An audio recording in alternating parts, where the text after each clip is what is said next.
गर्दनें cut रही हैं। ऐसे माहौल में आप एक मामूली सी टोपी के लिए नीचे उतरे, आपको अपनी जान की परवाह नहीं है।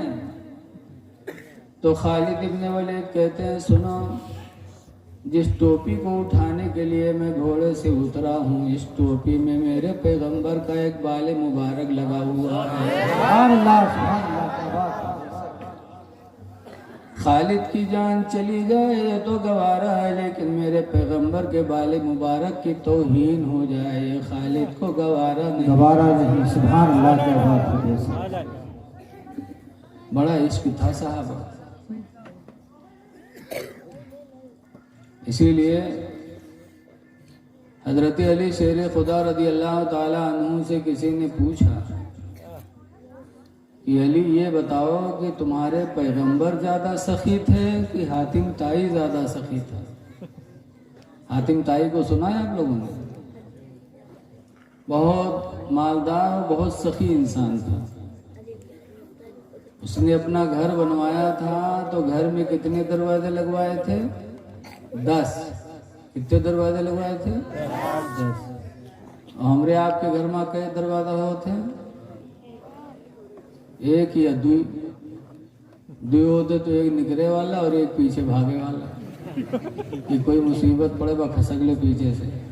बोलो, हमारे आपके घर में 2 दरवाजा, हातिम ताई के घर में 10 दरवाजे। इसलिए 10 दरवाजा लगवाया था कि किसी मांगने वाले को तकलीफ ना हो, जिस दरवाजे से चाहे वो मांगे मैं उसको दे दूं। इतना सखी था। यहाँ तक कि एक मांगने वाला अगर एक दरवाजे पर मांगता, हातिम ताई निकल के देता, फिर वही मांगने वाला दूसरे दरवाजे पे जाता, आवाज लगाता तो हातिम ताई निकलता, देखता तो फिर उसको देता। फिर वही मांगने वाला तीसरे दरवाजे जाता तो हातिम ताई तीसरे दरवाजे पे भी निकल के देता। एक मांगने वाला अगर पलट पलट के 10 दरवाजे पे जाता मांगने के लिए तो हातिम ताई देता रहता। हम और आप अगर 2 रुपया कोनो भिखारी दे पाओगा और को हफ्ता खान बाद फिर आएगा, तुम लोग कहाँ जाते? अरे उस दिन ले गए रहते कि फिर आए गए रहती। अभी तो उस दिन तुका देवे की हैरान रे, लागत है 2 रुपया में हो के जिंदगी पूरी आए देंगे। ये बोलिया न बोला करो। जब मांगने वाला आया करे तो दिया करो। लिखा है कि अल्लाह ताला अपने बंदे को दौलत दे करके कभी फरिश्ते को इंसान की शक्ल में भिखारी बना के भेजता है। जी बेशक। कि देखो मैंने अपने बंदे को दिया है तो मेरे नाम पर वो देता है कि नहीं देता है। कुरान में अल्लाह फरमाता है, वअम्मा स्वाइल फला तन्हर, लेकिन मांगने वाले को तुम झिड़का न करो। जी बेशक। हो सके तो दे दो, झिड़को ना कि उस दिन लेके रह फिर ये झिड़कना ही। तो हातिम था इतना बड़ा सखी था। लेकिन हजरत अली से जब पूछने वाले ने पूछा, बताओ कि हातिम ताई ज्यादा सखी था या तुम्हारे नबी ज्यादा सखी थे? तो सिकंदराबाद के आदमी हो तो कहते ना ही यार, हातिम ताई सखी थे। लेकिन हजरत अली फरमाते हैं कि सखी तो मेरे नबी ही थे, हातिम ताई सखी नहीं था, मेरे पैगंबर ही सखी थे। तो उसने कहा कैसे माना जाए? हातिम ताई 10 दरवाजे रखा था देने के लिए, एक भिखारी 10 दरवाजे मांगता था तो देता था, तुम्हारे नबी उनसे ज्यादा कैसे सखी हो जाएंगे? तो हजरत अली फरमाते हैं, सुनो, हातिम ताई देता था लेकिन मांगने वाले की जरूरत भर नहीं देता था। जी। अगर जरूरत भर देता तो एक मांगने वाला जब पहले दरवाजे पर मांगा था तो हातिम ताई इतना दे देता कि मांगने वाले को दूसरे दरवाजे पर मांगने की जरूरत नहीं पड़ती। क्या बात है। और दूसरे दरवाजे पर दिया था तो तीसरे दरवाजे पे जाने की जरूरत नहीं पड़ती। पता चला हातिम ताई देता था, लेकिन मांगने वाले की जरूरत भर नहीं देता था, सुभान अल्लाह, सुभान अल्लाह। इसलिए मांगा करता था। लेकिन मेरे पैगंबर ने जिसको दिया तो ऐसा दिया कि ऐसा माला माल हो गया कि फिर उसको मांगने की जरूरत कभी नहीं पड़ी। सुभान अल्लाह, क्या बात है भाई साहब। ये हजरत अली का ईमान था, इसके रसूल समझाया भी कि मेरे पैगंबर मक्का में पैदा हुए, 53 साल रहे, और जब लोगों ने सताया, जान के दुश्मन हो गए, तो अल्लाह ताला ने हिजरत का हुक्म दिया। ये नहीं कहा कि इस्लाम की तबलीग बंद कर दो, हिजरत कर जाओ। तो सरकार ने अपना वतन छोड़ दिया, मक्का से मदीना गए। मक्का से मदीना जाने के टाइम में रास्ते में जो साथ में था खर्च हो गया, भूख लगी, तो एक झोपड़ा मेरे पैगंबर को नजर आया। उस झोपड़े में गए तो एक बुढ़िया मिली। उस बुढ़िया का नाम क्या था? उम्मे माबद। क्या नाम था? बड़ी खुशनसीब बुढ़िया थी। 1450 साल हिजरत को हो गए, लेकिन आज भी उस बुढ़िया का नाम लिया जाता है। उस बुढ़िया का नाम था उम्मे माबद। सरकार ने कहा, बूढ़ी माँ मैं भूखा हूँ, कुछ खिला सकती हो? कहा, बेटा कुछ भी नहीं घर में। तो बुढ़िया के घर में एक बकरी बंधी थी जो सूख चुकी थी, थन भी सूख गए थे। सरकार ने फरमाया, बूढ़ी माँ बकरी बंधी है, कुछ नहीं है तो इजाजत दे दे तो हम बकरी का दूध दूह के पी लें। तो बुढ़िया ने कहा, देख नहीं रहे, उसको जान नहीं है, और कह रहे दूध दूह के पी लें। सरकार ने फरमाया, तुम इजाजत दे दो तो हम दूह लें। बुढ़िया गुस्सा आ गई, अच्छा जाके दूह लो। देख रहे हो जान नहीं, कह रहे दूध दूह ले, जाके दूह लो। सरकार गए और बिस्मिल्लाह पढ़ के जो बकरी के थन में हाथ लगाया तो बकरी भी जवान हो गए और थन भी उसके दूध से भर गए। सुभान अल्लाह। सरकार ने दूध लगाया, पहले बुढ़िया को पिलाया, कहा तू पी ले पहले। फिर लगाया, फिर अपने दोस्त अबू बकर को पिलाया, फिर लगाया, खुद पिया। फिर फरमाते हैं, बूढ़ी माँ तेरे घर में जितने बर्तन हैं सब उठा लाओ। बुढ़िया अपने घर के सारे बर्तनों को लेके आई। मेरे पैगंबर ने दूह के उसके घर के सारे बर्तनों को दूध से भर दिया। सुभान अल्लाह, सुभान अल्लाह, क्या बात है बेशक। चले गए, लेकिन ये ना समझना कि उसी दिन बकरी ने दूध दिया। रवायतों में कि दूसरे दिन भी उतना ही दूध दिया, तीसरे दिन भी उतना ही दूध दिया, सारे बर्तन भर जाते थे। यहाँ तक कि लिखा है तारीख में कि मुसलसल 18 बरस तक वो बकरी वैसे ही दूध देती रही। क्या बात है, सुभान अल्लाह। और वो बुढ़िया दूध बेच बेच के अपने जमाने में मालदार हो गई। तो हजरत अली फरमाते हैं कि हातिम ताई देता था, मांगने की जरूरत भर की नहीं देता था। मेरे पैगंबर देते थे तो माला माल कर देते। सुभान अल्लाह, क्या बात है। ये इश्क था सहाबा। इसीलिए आला हजरत इमाम अहले सुन्नत ने भी पूरी जिंदगी पैगंबर की तारीफ की। आला हजरत फरमाते हैं कि कौन देता है देने को मुँह चाहिए।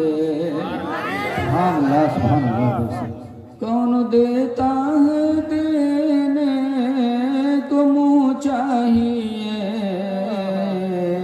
और देने वाला है सच्चा हमारा नबी। सुभान अल्लाह, सुभान अल्लाह, क्या बात। देने वाला है सच्चा हमारा नबी। गमज़दों को रज़ा मुज़दा दीजिए की है,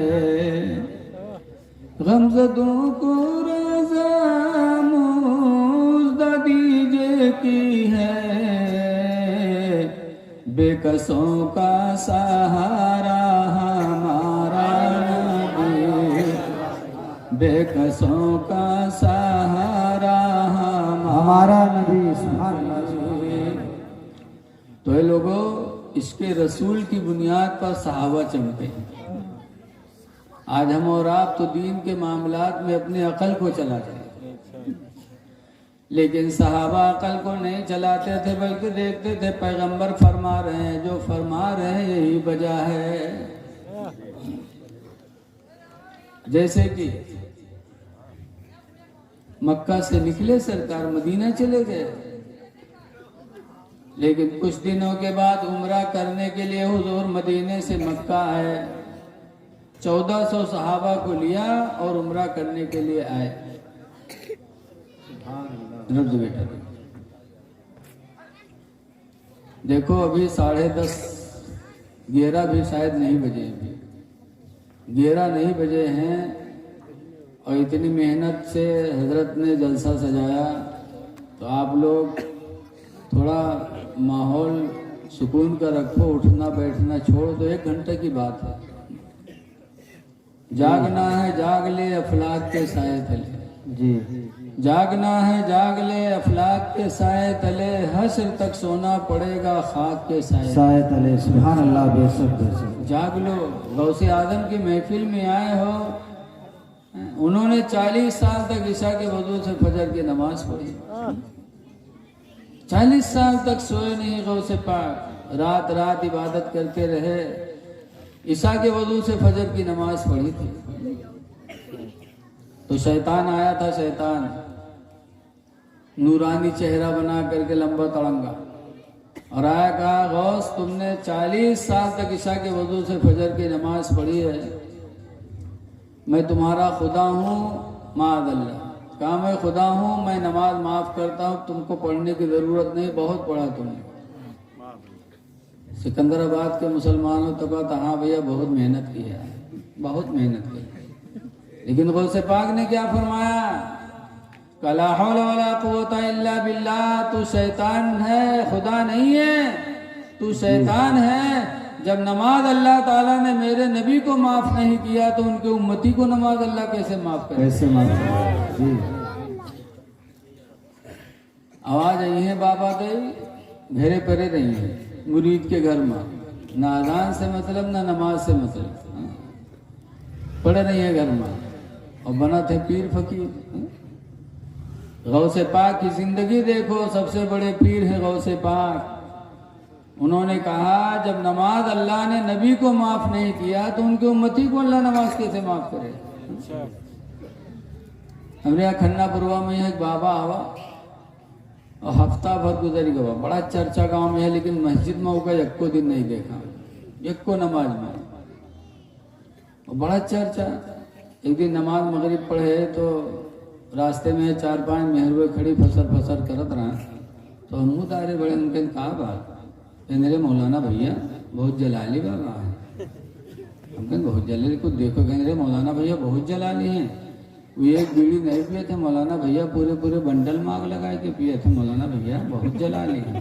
हम कहा तो जलाली बाबा होगी, जलाली दरुआ हो, सबके नशा एक बीड़ी पूरी आ जाते, पूरे बंडल में पूरा बंडल ही पिए थे। बताओ, याद रखो, कितना भी बड़ा फकीर पीर आ जाए, नमाज न पढ़े तो वो पीर फकीर नहीं है, वो दज्जाल है। वो नमाज के बगैर कौन खुदा का करीबी हो सकता है जी। तो गौसे पाक की महफिल में आए हो, उठक बैठक न करो। हुजूर सल्लल्लाहु अलैहि वसल्लम मक्का से मदीना चले गए। कुछ दिनों के बाद सरकार उम्रह करने के लिए 1400 सहाबा को लेकर चले, लेकिन मक्का से पहले हुदैबिया के मैदान में जैसे पहुंचे तो मक्का के लोगों ने रोक दिया, कहा उम्रा नहीं कर सकते, वापस जाओ। सरकार ने फरमाया ठीक है, हमारा तुम्हारा कोई मुआहिदा तय हो जाए। तो मुआहिदा तय हुआ। जरा इको शायद बंद नहीं है क्या, इको बंद कर दो भैया। हमारा तुम्हारा मुआहिदा तय हो जाए। तो मुआहिदा तय हुआ क्या, कागज पे लिखा जाने लगा। मक्का के लोगों ने कहा इस साल आप वापस जाए, उम्रा नहीं कर सकते। सरकार ने फरमाया ठीक है लिखो। दूसरी बात ये बताई कि आइंदा साल आना, लेकिन कोई हथियार साथ में नहीं ला सकते हो। सरकार ने फरमाया ठीक है इसको भी लिखो। तीसरी बात लिखवाई कि आपके मदीने का कोई आदमी मक्का आया हमारे मक्का में तो हम उसे चाहे जाने दें और चाहे रोक लें। कहा ठीक है लिखो। फिर कहा ये भी लिखो कि हमारे मक्का का आदमी कोई तुम्हारे मदीना में जाएगा तो आपको वापस करना पड़ेगा। कहा ठीक है लिखो। तब हजरत उमर खड़े हुए कहने लगे अल्लाह के रसूल क्या आप हक पर नहीं हैं? कहा बेशक हम हक पर हैं। तो हजरत उमर कहते हैं तो ये दब के सुलह क्यों हो रही है? ये सुलह तो दब के हो रही है कि इनका आदमी हमारे यहाँ आए तो हम वापस करें, हमारा आदमी इनके यहाँ जाए तो ये वापस करें चाहे ना वापस करें, ये कोई सुलह है? जब इतनी बात कही तो हजरत अबू बकर सिद्दीक जो राजदारे नबूवत थे आगे बढ़े और उमर के सीने पे हाथ मारा। कहा उमर इज़्ज़िम ग़र्ज़हू, इनके दामन को थाम लो, इन्नहु रसूलुल्लाह, इसलिए कि अल्लाह के रसूल हैं। सुभान अल्लाह सुभान अल्लाह। ऐ उमर बात समझ में आए ना आए इनका दामन पकड़ लो, इन्नहु रसूलुल्लाह है, पर बेशक ये अल्लाह के रसूल हैं, इन्हीं की फर्मा बरदारी में कामयाबी है।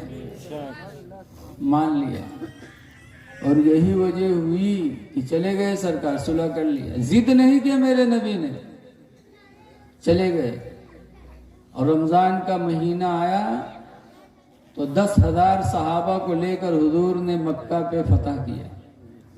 और जब मक्का आए, रमजान का महीना था, सहाबा सब रोजा से थे। अल्हम्दुलिल्लाह क्या हिम्मत थी उनको। रमजान का रोजा रख करके 10,000 सहाबा मदीने से मक्का आए मक्का फतह करने के लिए। तो उस वक्त मक्का का सरदार कौन था? अबू सुफियान। ईमान नहीं लाए थे पहले, सरदार मक्का थे। सरकार को देखा, सरकार की फौज देखी तो अबू सुफियान का चेहरा उतर गया। तो अबू सुफियान की बीवी हिंदा आई और हिंदा ने अबू सुफियान की मोछ को पकड़ा। बड़े बड़ी मोछे रखाते थे वो लोग। मोछ को पकड़ा, हिंदा ने अपने सवर अबू सुफियान की मोछ को पकड़ के खींचा। कहा बुज़दिल हो गया, डरपोक हो गया, मोहम्मद को देखा तो डर गया। तो अबू सुफियान ने कहा था हिंदा मैं देख रहा हूं, खुदा की कसम इस रुए जमीन पर अब कोई ताकत ऐसी नहीं है जो मोहम्मद का मुकाबला करे। अब पूरी दुनिया पर हुकूमत मोहम्मद की होगी सल्लल्लाहु अलैहि वसल्लम। जब सर अबू सुफियान ने फरमाया, अबू सुफियान ने कहा सरकार ने फरमाया जो अपने हथियार को जमीन पर रख दे उसके लिए अमान है, जो अपने घर में चला जाए उसके लिए अमान है। लोगों ने कहा अबू सुफियान के लिए भी कुछ कह दीजिए। सरकार ने फरमाया अबू सुफियान के घर में जो चला जाए वो भी अमान में। सरकार तशरीफ लाए और आगे बढ़े। जब काबा में दाखिल हुए तो काबे में किसको लेकर गए? आज हम लोग कहीं जाते हैं तो बड़े बड़े लोगों को लेके जाते हैं। बोलो, सरकार खाने काबा में गए तो किसको लेके गए? 2 गुलामों को लेके गए, अपने 2 गुलाम, एक उसामा बिन जैद को और एक हजरत बिलाल को लेके गए काबे में। उसके बाद बिलाल से फरमाया बिलाल काबे के छत पे अजान पढ़ो। तो काबे के छत पर जब अल्लाहु अकबर की पहली मर्तबा आवाज बुलंद हुई, हजरत बिलाल ने जैसे कहा अल्लाहु अकबर अल्लाहु अकबर, तो जो कुफ्फार अपने घरों में बंद थे उन लोगों ने जब ये आवाज सुनी कि अल्लाह ही सबसे बड़ा है तो उन लोगों की दिल की दुनिया बदल गई कि जब सबसे बड़ा अल्लाह है तो उसकी इबादत क्यों न की जाए। सब अपने अपने दरवाजों को खोल कर और नबी के कदमों में आए और उन्होंने कलमा पढ़ के इस्लाम को कबूल कर लिया। लोगों अफसोस है कि वो ईमान वाले नहीं थे। अल्लाह अकबर की आवाज सुनी तो अल्लाह ने उनको ईमान की दौलत अता फरमाई। और आज हम ईमान वाले होकर अजान सुनते अल्लाह अकबर और हमको एहसास तक नहीं होता। एक वो थे कि दिल की दुनिया बदली अल्लाह अकबर के सुनने से, और आज हम मुसलमान हैं और अल्लाह अकबर की आवाज आती है हमें कान गर्म नहीं होते हमारे। पुकारने वाला पुकार रहा है अला सलाह अला सलाह, नमाज के लिए आओ नमाज के लिए, हमको मौका ही नहीं। पुकारने वाला पुकार रहा है अल फलाह, आओ कामयाबी के लिए, आओ कामयाबी के लिए। तो हमें उसकी तरफ कोई तवज्जो ही नहीं। अजान हो रही, हम बातचीत कर रहे हैं जी। ऐ मुसलमानों, जब अजान की आवाज तुम्हारे कानों में पहुंचे तो अपना कारोबार थोड़ा रोक दो, बातचीत रोक दो, और जो अजान सुनो उसका जवाब दो।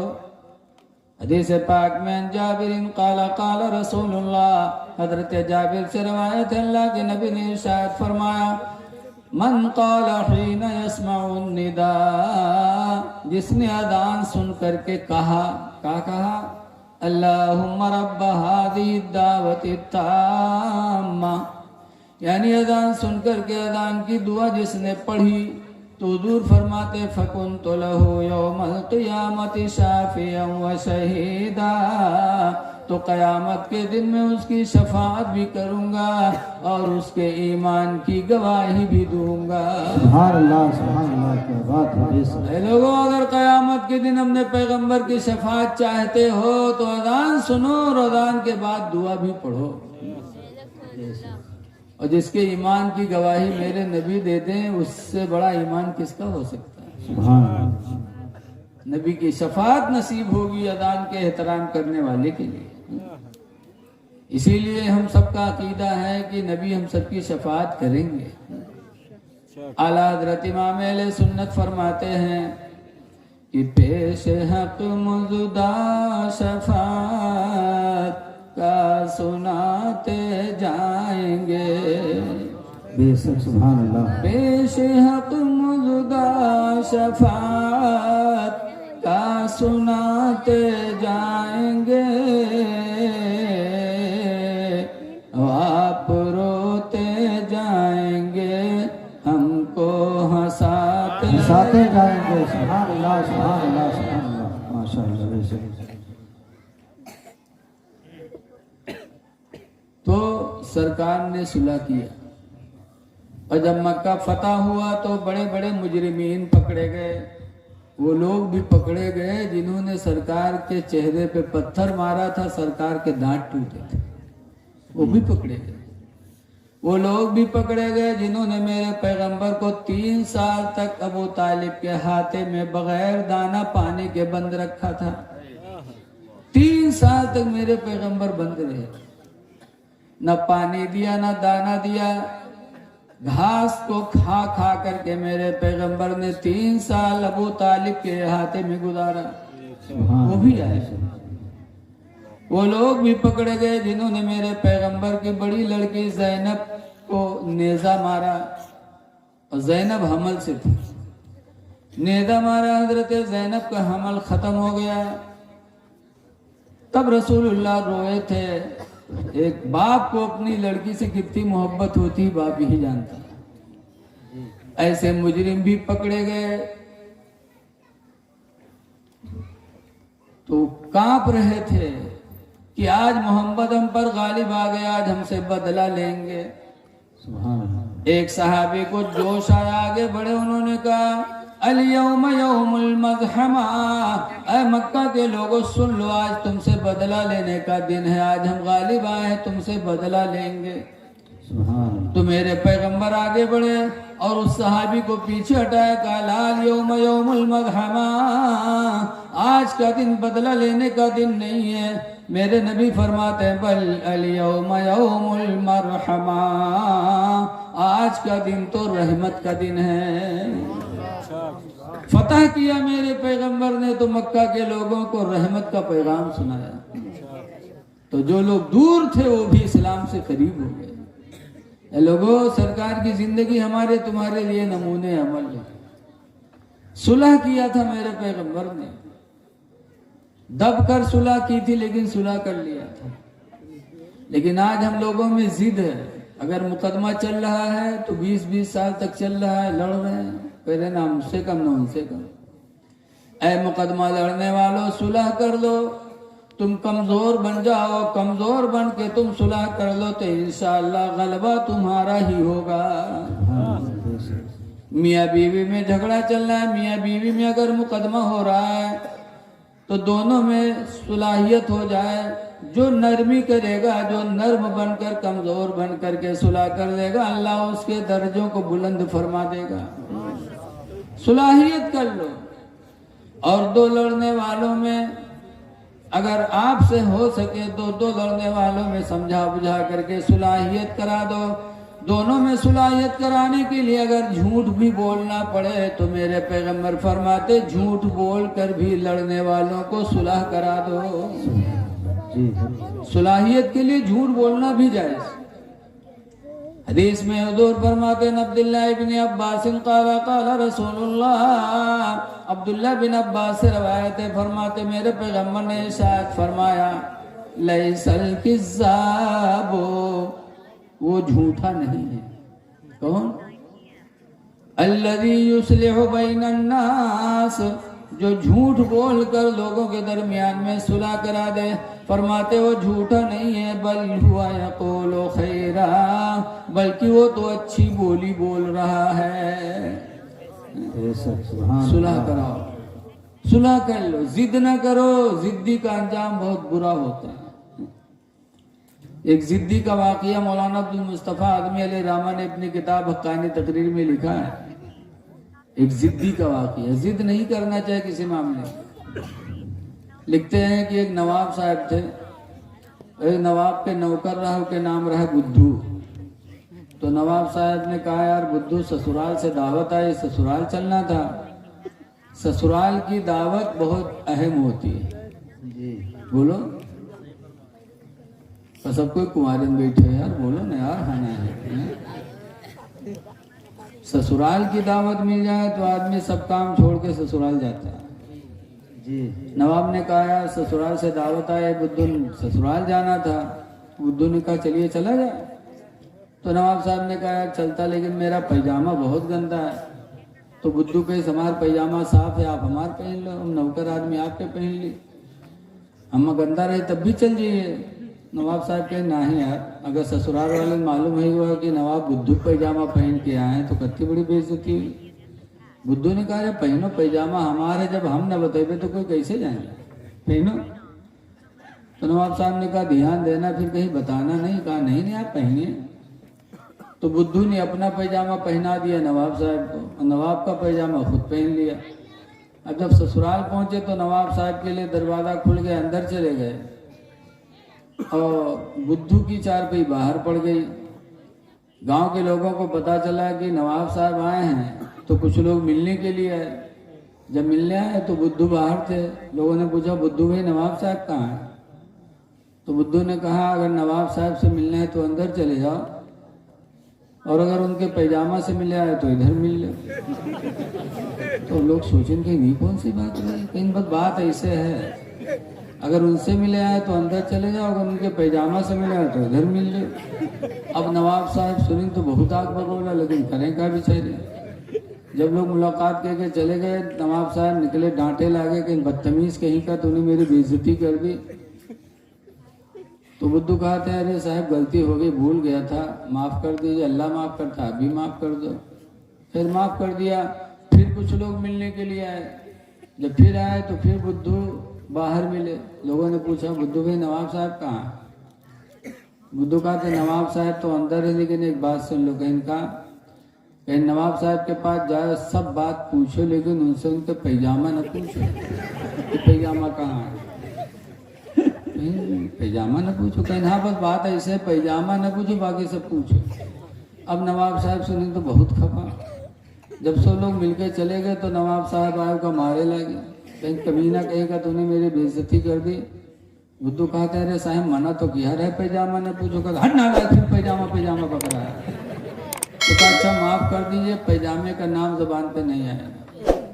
खैर फिर माफ़ हो गए। फिर गांव के लोग मिलने के लिए आए। बुद्धू ने देखा तो बुद्धू ने सर नीचे कर लिया। लोगों ने पूछा बुद्धू भाई नवाब साहब कहाँ हैं? बुद्धू चुप, कुछ नहीं, खामोश। लोगों ने कहा रे बुद्धू बोलना रे, नवाब साहब कहाँ हैं रे? एक चुप, हजार चुप, बुद्धू कुछ नहीं बोल रहे। फिर लोगों ने कहा रे बुद्धुआ बता न रे, कहाँ है नवाब साहब रे? तो बुद्धू कहा था मैं क्या जानूं नवाब साहब कहाँ है। जब उनका हम पैजामा नहीं बता सकते तो उनको कैसे बता सकते। नवाब साहब निकले का मार के भगाए दे, मारा भी गया, नौकरी भी गई। पता चला जिद करने वाले का अंजाम बुरा ही होता है। लोगों, जिद न करो, मुकदमा चल रहा है तो अल्लाह की रजा के लिए सुलह कर लो, झगड़ो ना। सुलह करोगे अल्लाह की रहमत तुम्हारे साथ होगी। नबी की जिंदगी तुम्हारे लिए, हमारे लिए नमूने अमल है। झगड़ा न करो। कुरान फरमाता वाला तनाज़उ वला तफसलो, झगड़ा न करो और आपस में फूट पैदा न करो। एक जगह अल्लाह फरमाता वातसिमू बिहब्लिल्लाहि जमीआ, ऐ लोगों अल्लाह की दीन की रस्सी को सब लोग मजबूती से पकड़ लो।